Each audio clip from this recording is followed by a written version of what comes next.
This is First GenXers.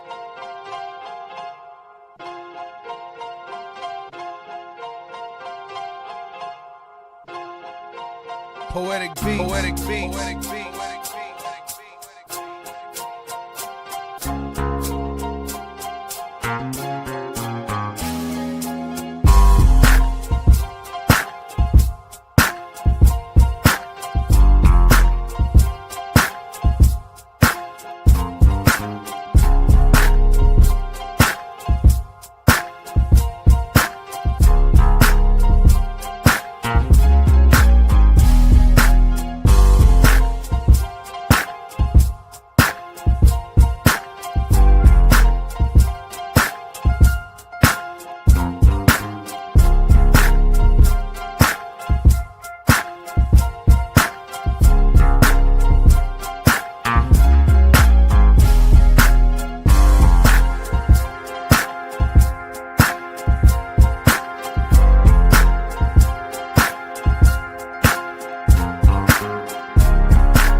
Hello, and welcome to this week's edition of The Classroom. We will, I do not know if we will be seeing Miss OMalley. I doubt we will before the end of the episode. She was out of the internet area, so unfortunately, you're just getting for the second straight week me. I hope that makes y'all happy. So we're going to start out here real quick just by letting you know that this show does have its own fan page now over on Facebook. You can go to facebook.com and search for The Classroom Featuring, and you will see the fan page. Go ahead and like and follow us there. But this week, we are going to open up with NFL news. Just wanted to touch on this real quick. The 49ers bolstered their defensive line on June 1st, I believe, or today. Yeah, it became official today. It'll be a post-June 1st trade, but they're trading a late-round draft pick to the Philadelphia Eagles for Bryce Huff. For those of you who don't know him from his time with the Eagles, that's because he really didn't do much. He was really only there for one season. He signed a 3-year deal after getting about 10 sacks for the New York Jets a couple of years back, and just didn't really fit into Vic Fangio's way of doing things. I believe he's an outside edge rusher, linebacker. So I don't think he really fit well into the way Vic Fangio wanted to do things. So they're giving him to the Niners, which could be a big mistake considering that's within the conference. And they're giving him back to the guy that he played for the last time that he had an all-star level type season, and that is the one and only Robert Saleh over there in San Francisco. So Saleh's back. And he's completely revamped that D line now, a line that used to feature Javon Hargrove and Leonard Floyd, as well as Malik Collins. Now features C.J. Hart, I believe his name is. I forget who the other cat is, the defensive tackle that they drafted, but those two are beasts. Then you got Mikael Williams, the first-round edge rusher that they picked up, and now Bryce Huff, who's young. The guy's only this will only be the guy's 6th year in the league. So him and Bosa could make a formidable combination moving forward with them due to D tackles going up the middle, and Williams can play inside or out, so he can spell any of them to get his playing time in. And they still have, I believe, Kalia Davis is still with the team, so they still have some other cats in there. Fred Warner still manning that linebacker position. We'll see if the kid that they picked up, I believe, in the 3rd round can replace him.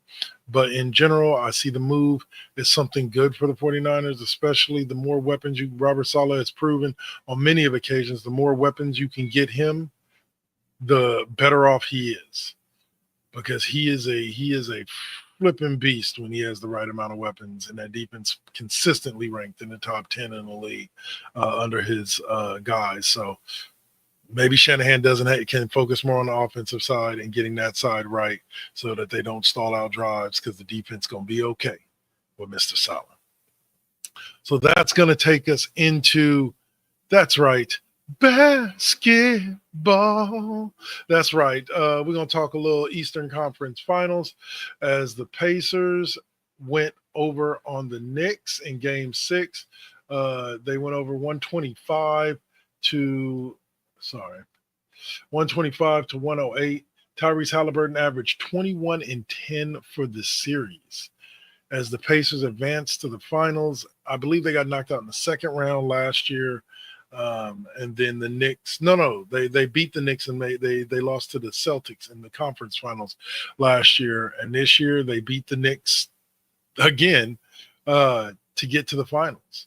And I'm proud of them boys. Like the Indiana, Oklahoma City, Golden State was really some of the first to do it with the Warriors building with the Clay, Steph, Draymond combination. Nobody's really put together anything like that yet, but everybody's building through young free agents and the draft. And they're putting together teams, Oklahoma City more so specifically through the draft, but we'll get to them next. But the Pacers as well. Halliburton, they actually got Halliburton from Sacramento. And let me mention this as well. I actually read an article a couple of days ago on NBCSports.com that talked about Halliburton being the one that got away for the Golden State Warriors. And heck, it's looking like that. 21 and 10, go boy. There's no guarantee he grows into being the exact same person he is right now if he were to join the Warriors. But think about it like this. Somebody, and this is what was brought up in the article, and I brought this up actually to Swab off air as well. How can imagine if Tyrese Halliburton, with all the skills that he's had since his rookie year, and he's been one of the top point guards in the league dating back to his time with Sacramento. Imagine if the Warriors draft him instead of James Wiseman, who didn't end up working out. They ended up trading him to Detroit. But if they draft him instead of Wiseman, like Clay had gone out that year. Clay was coming back from the ACL injury, had torn his other ACL, was going to be out the whole season. So Halliburton, his rookie season, would have gotten the ability to play alongside Steph Curry, one of the greatest players, one of the greatest shooters of all time. And he would have had the opportunity to play alongside Steph and kind of replace Clay until Clay came back. Like there's so many moves the Warriors probably never make if they draft Halliburton instead of Wiseman. They probably never make the move for D'Lo. They probably never make the move for Kelly Oubre Jr. because they don't need them. They have Halliburton homegrown. They probably never draft Jordan Poole. No offense to Jordan Poole, but I would have rather had Halliburton. So, but now Halliburton's showing he is a superstar. Yeah, I want to say he had a 30-point triple-double the other day, like 10, 11 rebounds in the last game that they won, which was game 4 before closing out the series. He had 34 and like 15 assists. This kid is otherworldly. And I saw a conversation last week on First Take where they were talking about, is he a superstar? I think win or lose this NBA Finals, his performance throughout this playoffs this year, yeah, I would say Halliburton has arrived as one of the I wouldn't say as one of the top 5 superstars, but the list of superstars in the league is like 10, 15 of them. So could Halliburton be one of those 10, 15 superstars? Yeah, I think his time is coming. It may not be right now, but his time is coming soon. I think as soon as we see LeBron retire, Steph retire, I think we're going to see the emergence of the guys taking over their positions like Halliburton, like Ant-Man, like, all these guys that are sort of peeking through now. Once those guys are gone, they're going to shatter the glass ceiling, and they're going, not necessarily glass ceiling in that respect, but they're going to take over the league. They kind of already have. So Halliburton, has he arrived as a superstar? I believe so. I believe he's shown us that if you do not consider him a superstar right now, you will consider him a superstar in the near future. Because my God, Jalen Brunson, like Brunson is becoming Mr. Clutch. He averaged 30 and 5 for that series. And the Knicks, and here's the thing about it: as much as it seemed like a blowout because the Pacers were up 3-1 at one point, and they ended up winning the series 4-2. The Knicks were in a lot of those games. They only lost the first game by 3. They lost the second game by 5. They lost their third game to go down 3-1 by 9. You know what I'm saying? Like the Knicks are right there. The East is going to be a beast moving forward, man. I'm telling you. Between the Celtics, the Pacers, the Knicks, the Cavs, who won 60 games this year, like the East may not win many championships because I still think the West delivers more hardened teams by the time they get to the finals.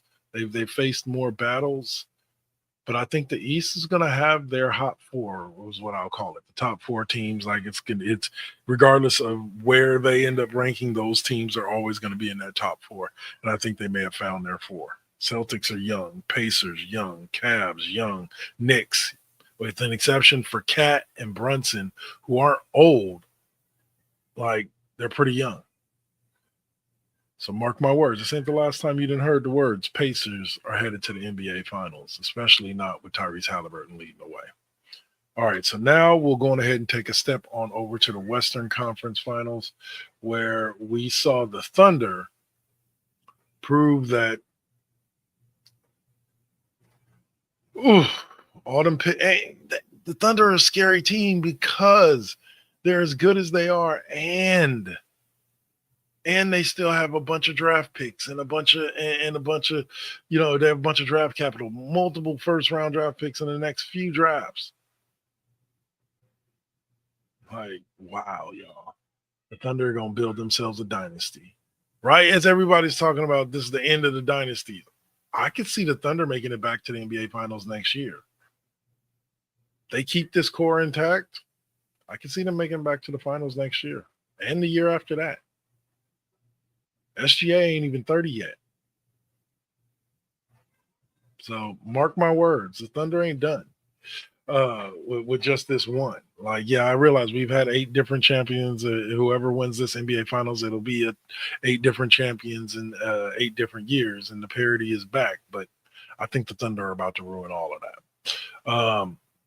They won the series with a decisive opening win of 26 points and a decisive closing win of 30 points. I'm not saying the Warriors would have done better. Okay, wait a minute. I am saying it. Hot take, whatever you want to call it. The Warriors would have done better. The Warriors would have at least got 2 games, maybe 3, maybe taking it to 7. And for those of you who want to say, nah, dude, you tripping. I want you to remember one fact. The Golden State Warriors were 3-1 against Oklahoma City this year, and that was without Jimmy Butler. Just remember that. This series would have been a lot better had it been Golden State and the Thunder instead of the T-Bulls and the Thunder. So I also think it would have been better if the Lakers too. Not to hate on, not just show LeBron his love. Like I think it could have been better had it been the Lakers and the Thunder too. But the T-Wolves, congratulations. I've never seen somebody run so quick to an ass whooping. I'm just joking. In reality, though, they tried everything they could do. The Thunder were and still are the best defensive team in basketball. And Anthony Edwards was humbled. 23 a game is humbled when you're capable of 30 plus, especially when your counterpart goes 30 and 8. SGA ended up with 31, 5 rebounds and 8 assists to Anthony's 23, 7, and 4. I'm not saying you got shut down, kid. I'm just saying you didn't seem to show up when the moment mattered most.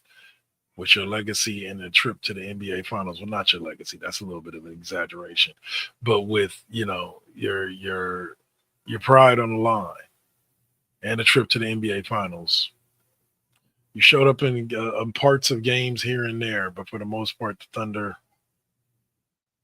they bottled you up, son. They bottled you up when it mattered most. And now you got youngins like Lou Dort and Chet Holmgren and Shai Gilgeous-Alexander, who here's the thing about it, is like, I understand those fans that look at this, right? And they say to themselves, what could LA have been if they don't give away Alexander to get Paul George? What could this LA Clippers team have been with SGA leading the way? Or would SGA still be SGA if SGA still be SGA if he never ends up in Oklahoma City, where he can shine, where he can be the center point of the entire thing? Who knows? All I know is right now, reality says the Thunder beat the Wolves 4-1, and they're headed to the NBA Finals. So congrats to them. Another side that I want to take a look at is what happens to the Wolves now. This is 2 years in a row that they've made it to the conference finals. Last year they lost to Dallas. This year they lost to the Thunder. Are the Wolves that team? Are they capable? Because Julius Randle, who was huge in the series against the Warriors, seemed to disappear during this series. Like, he definitely wasn't the dude he was in that previous series. And like Mike Conley, like I said, it's funny to me. People don't understand. It's funny to me when I watch people and they say that,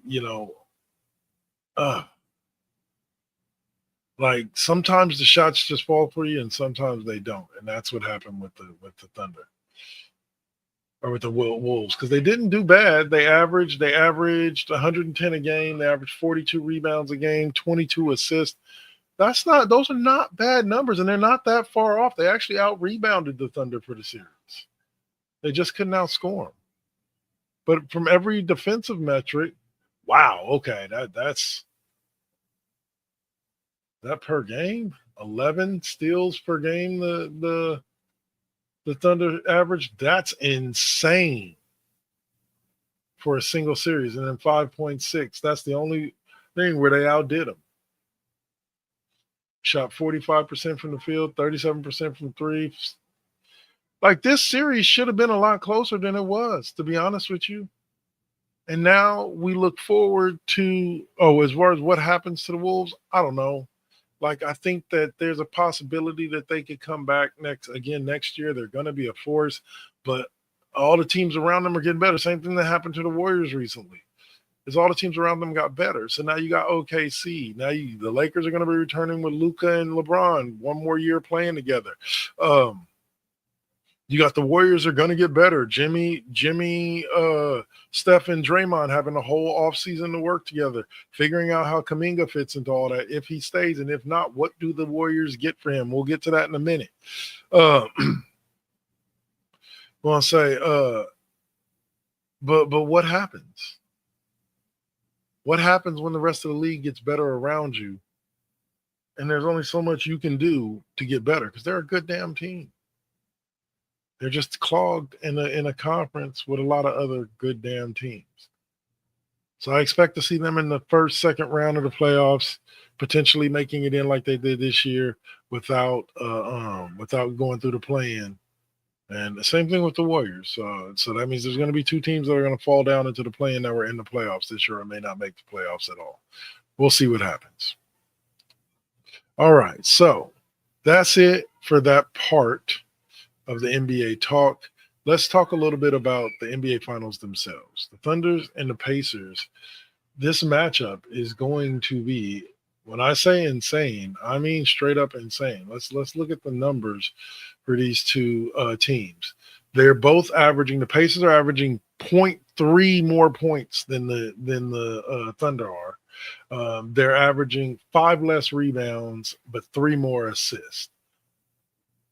Halliburton, he averaged 21 for that series. He's averaging 18 points and 9 assists, 5 rebounds for the playoffs. Shai's averaging 29, 5, and 6. Because that's going to be your matchup right there. If Halliburton can stay out of foul trouble with SGA, and stay on the court, I think that we're going to have an interesting series. And if I had to predict, I don't bet against the Thunder. The Thunder are John Cena in the mid 2000s right now. The Yankees in the early 2000s. You don't bet it. The Warriors, 2015 to 2020. You don't bet against them because 90% of the time you're going to be wrong. I'm calling it Thunder in 6. I'll say Thunder in 6. We'll see if that pans out. We'll keep watching these NBA finals. I'm glad you guys chose to watch with me, whether you're watching on a Double KK Double Network, First GenXers, YouTube, or Twitch. I want to thank you for joining me, and I'll be back after the break with a little bit of Warriors talk, as well as some, well, we'll dig more into the Warriors and their one pick this year in the NBA draft and see what other sports stories we can pull off at ESPN. All right, y'all. Peace.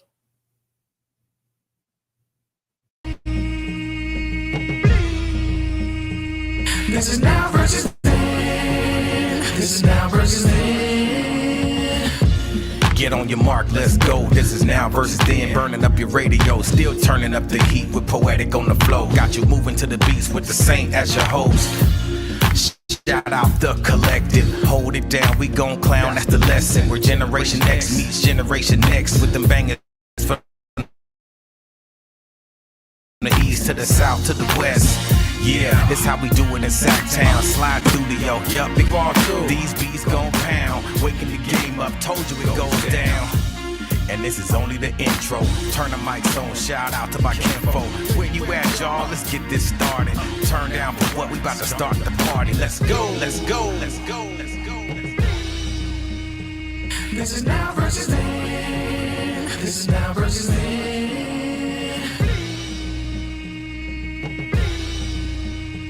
This is now versus then. This is now versus then.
say that beauty is in the eye of the beholder. But the definition of beauty is distorted. Yeah. Come on. Searching for yourself, so insecure about the way you look, so you go to Miami. You can't find the love within yourself.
So, hello there, and welcome back to the classroom featuring, well, today me, Dark Lord 100, aka Double KK Double.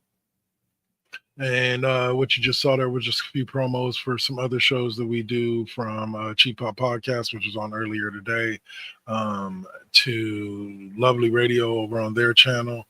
They have shows that they do with first GenXers, and then Now versus Then Deuce with the Saint. We also have video game streams for myself, Dark Lord 100 Plays, and we also have Rune Scryer with the Night Shift, taking up that midnight to like 3-4 a.m. space. Gotta love them. Playing great games like Spider-Man Miles Morales and stuff like that, Horizon Zero Dawn. All right. So for me, let's move along and talk a little NFL. Okay. You got, like we talked about earlier, the 49ers finalizing their deal to get Bryce Huff. And then you have the Finns, the Dolphins, talking about trading Jonnu Smith to the Steelers. I guess they just, I don't remember them signing a big name tight end. I guess they just don't need him anymore. He's had quite a weird road in his career, because I believe he was a Patriot for a while, and he was a Steeler for a little bit, or not Steeler. He's going to be a Steeler. He was a Patriot for a little bit. And I want to say, yeah, he's been Patriot and been Dolphin, and now he's going to be a Steeler potentially. You also got the Raiders, who seem to be very happy, according to their offensive coordinator, Kelly, and wide receiver, Jacoby Myers. One of my favorite names in football, because Chris Berman used to always say Jacoby and Myers. It sounds like a law firm. But Jacoby Myers is happy, and when your top wide receiver, who he is, the top wide receiver there, when your top wide receiver is happy with the quarterback and OC, that could be a good combination and mean good things for Raiders fans. I'm pretty sure that some of my personal friends who are Raiders fans could care less about the Raiders getting better. But I definitely see them with that kid, Ashton Genty, I think his name is. Check him out. I believe he was a running back for Boise State, but I got to go check that. Hold on. Let's see. Teams, Raiders. Las Vegas Raiders. Y'all hate the Raiders because they Vegas. Ashton yeah, he went to Boise State. He's one of the top running backs in the league next year. I think with the way Pete Carroll likes to lean on the run, kind of like he did with Marshawn Lynch when he was when he got Marshawn Lynch out there in Seattle, and the whole thing took off with a rookie quarterback with Russell Wilson, but Geno Smith isn't a rookie, but Geno Smith is one of those players that's like Russell Wilson, high elite level game manager. Jimmy Garoppolo was one for a little bit. Brock Purdy is running. And here's the thing about it. I'm taking the stigma off the game manager tag. Just because you're a game manager, but you're an elite level game manager, that doesn't mean you're a bad quarterback. That doesn't mean that you're even a limited quarterback. Just means you understand how to make the right calls at the right times. You understand how to not be the reason why your team loses games, which is what Jimmy Garoppolo did for a long time. Jimmy Garoppolo wasn't the sole reason why the 49ers won just about any game during his tenure, even though he had a lot of wins as a 49er. But he wasn't the reason when we lost a lot of the time. He wasn't the reason that we lost either. Like that Super Bowl loss was not just on him missing that one pass or not being able to do something against Spagnuolo's defense at the end of that Super Bowl. It was a lot more than that. But in general, like I think that with a quarterback like Geno Smith and a running back like Ashton Gentry, this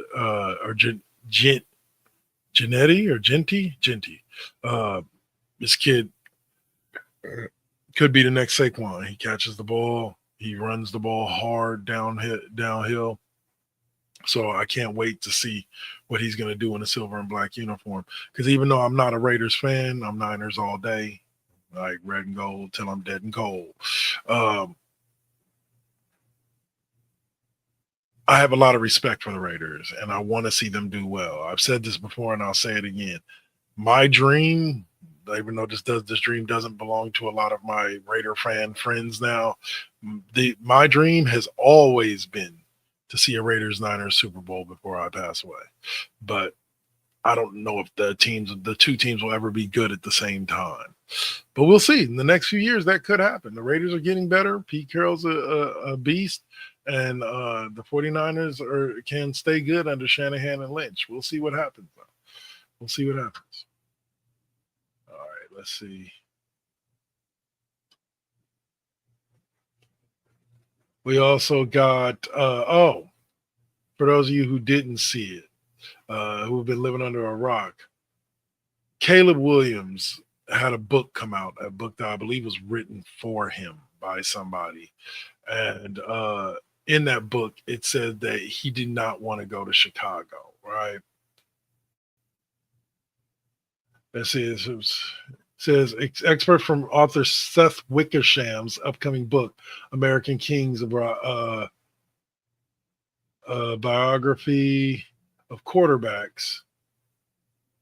It says that he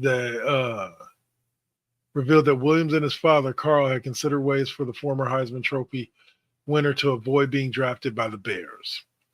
But I guess today, Williams came out and reaffirmed his commitment to wanting to be in Chicago. He's there now. They're paying him, like he wants to be there, and he's going to be there from now on. And hey, I can believe that prior to going there, he probably didn't want to go there. Chicago Bears aren't exactly a franchise that's linked with a lot of Super Bowl winning. I believe they won one back in 85, and they went to another one, I want to say in the early 2000s, the one that they played against Peyton Manning. They went to one other one, but they haven't really done more than that, and they've at times been an abysmal franchise. So I can understand why. It's like a player being drafted by the Cleveland Browns. Like, unless you are that type that want to take on that challenge, it's not a place you really want to go. But once you're there, once you sign the contract and they paying you, then you got to get right in the head about being there because you're going to be there. But I believe that kid, if he gets right in the head about being in Chicago, which he says he is now, I believe that kid can do some damage in Chicago. I believe he's got the complete skill set to do some damage in Chicago. And we'll see how that plays out for him. He's got 3 more years there. First year didn't go so well. But we've got 3 more years to see what happens before he has to decide whether or not he wants to be a Chicago Bear anymore. Tyreek Hill, late in his career, the guy's a great football player, one of the fastest men alive, period. That made him a little off, but he said he gonna prove to the fans that he's back to being a number 1. Okay. Back to being. I thought he was named number 1 last year. Maybe that's why my Dolphins. I don't think they made the playoffs, because they needed a number 1. He wasn't there. But evidently he's gonna be there this year. So you go on with your bad self, Mr. Tyreek Hill. I hope to God that you do give Tua another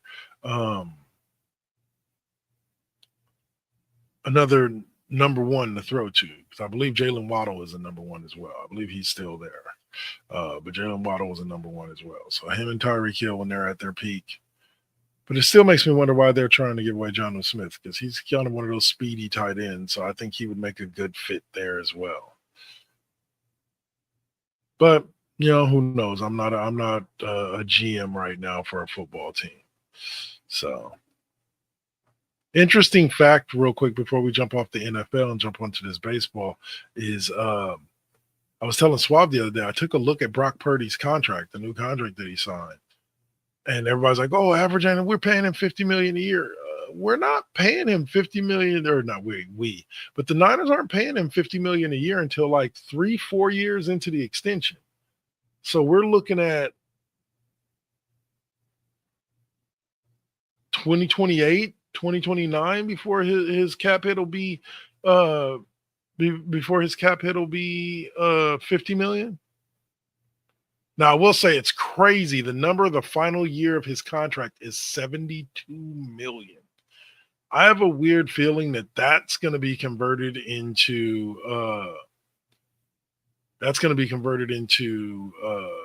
how do you say, signing bonus, a lot of that, and his cap hit's going to get lowered by a lot. But like, wow, $72 million in the final year of that contract. But as far as let's talk a little bit about that. I've talked a little bit as well with Swab about whether or not Brock Purdy deserves that contract. I feel he does. Show me somebody outside of Pat Mahomes with a better resume in his first 3 years, 3 conference championships and a Super Bowl, or 4 years. 3 conference championships, a Super Bowl, and then 1 6-11 season. Show me somebody who's had a better first few years. There are things, and you can say all you want that. Oh, but show me a rookie that's had that much talent around it. I'm going to say this, and a lot of people are going to consider this a hot take or a bad take. It is harder as a rookie to manage a bunch of top-tier athletes as a quarterback than it is to work with a bunch of guys who are of mid-level talent and try to increase their value, so to speak. Because then you become, and let's use that nasty word again, more of a game. With the elite talent, you become more of a game manager than a quarterback. You're just trying to make sure to get the ball out to the guys that they need to do it. But there's a certain amount of talent that it takes in that to be able to throw the ball like that, or be able to make sure you're getting the ball to the right people at the right times in the right places for them to be able to do what they do best. People like George Kittle, Deebo Samuel, Brandon Ayuk, like Jawan Jennings. These are all guys that they need the quarterback to be on point. And I will say this again. I will say it like to day I die. You can say Jimmy G, but Jimmy G is a talented quarterback. And he was in the right system in San Francisco. He just kept getting hurt. And so, but with Brock Purdy, I think that he's a quicker decision maker than Jimmy Garoppolo was, and Trey Lance. Trey Lance, go back and watch the tape. Trey Lance looked like a damn deer in headlights. Like he didn't know who to throw it to and when to throw it. Brock Purdy stays calm, cool. He very rarely ever makes bad decisions. And he sort of thinks through almost every decision, sometimes to his detriment. But at the end of the day, I want people to understand that Brock Purdy earned every bit. Whether you talk about paying him for the potential that Brock Purdy has moving forward with this team, or you paying him for what he's already done.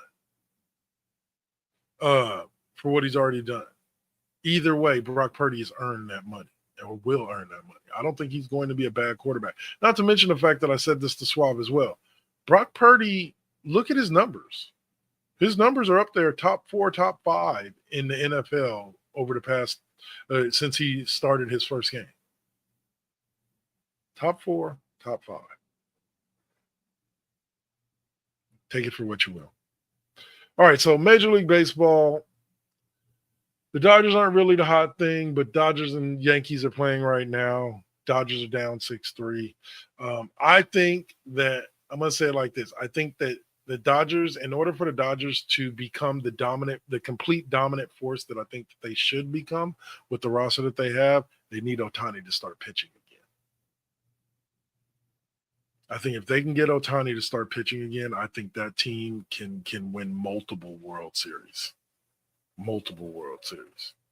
And that's not just me being facetious because they have so much talent on their roster. I think with Ohtani leading the pitching staff and hitting the way that he is,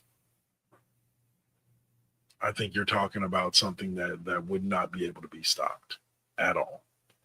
Now, I will state this, even though they're not really doing well right now, they're just coming off a 10-game losing streak.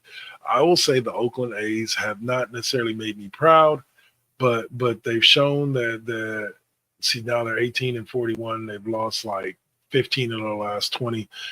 They were doing well to start the season. Second place, giving us hope as usual.